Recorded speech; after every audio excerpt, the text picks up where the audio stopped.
ఆక్రమణలు అనేసరికి ఒక్కో చోట ఒక్కో విధంగా ఉంటాయి. ఎక్కడో మారుమూల ప్రాంతాల్లో ఉన్నాయంటే అనుకోవచ్చు.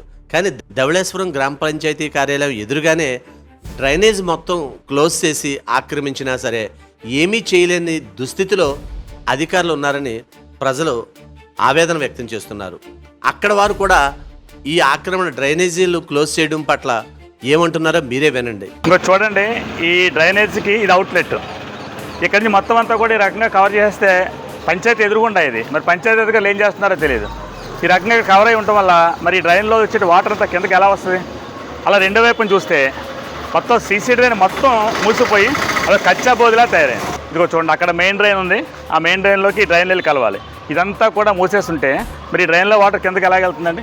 చూడండి, ఇది సీసీ డ్రైను మొత్తం వాటర్తో మునిగిపోయి కచ్చా బోది కింద ఉంది. ఇలా ఎదుర్కొంటే చూసుకుంటూ వెళ్తే ఈ రోజు కూడా ఇదంతా కూడా దుర్వాసనతో దోమలతోటి ప్రజలు ఇబ్బంది పడుతుంటారు. పంచాయతీకి ఎన్నిసార్లు చెప్పినా కూడా మరి ఎందుకనో మరి కారణం ఏంటో తెలియదు. కానీ పంచాయతీ వారు శుభ్రం చేయించాలని ఆలోచన ఎక్కడా కూడా లేదు. ఇప్పుడు వీళ్ళు నోటీస్ ఇచ్చినా సరే పట్టించుకోవట్లేదని అంటున్నారు. ఎంతవరకు కరెక్ట్? అసలు నోటీస్ ఇచ్చారో లేదో కూడా మాకు తెలియదండి. మరి ఇప్పుడు పనులు అవి కడుతున్నారండి వీటికి?